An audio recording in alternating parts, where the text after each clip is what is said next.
elgarrekin ari gira, bai Ostia, Elbe, Lurzaindia eta nahi dugun herriatak kad, elgarrekin partekatzen dugu, eta egun hau ere hortako egina da, partekatzeko eta ikusteko hemendik goiti nola segitu behar dugun, ondoko hilabeteetan nola segitu beharko den, sekulan errekursoa galtzen bada, eta bar.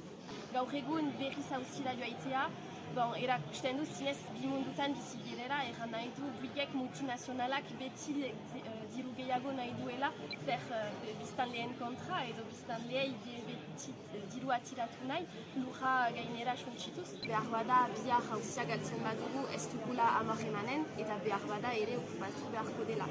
Eta hori argi ezagri nahi genuen, taktika guziak ongieturriak direla eta ongi segitzen dugula borroka elkarrik.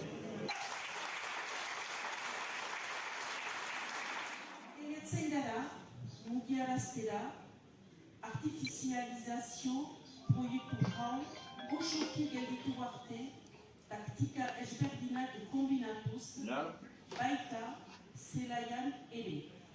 Lurra da ontasun komun bat, babes dezagun, berdinean beste donan bezala.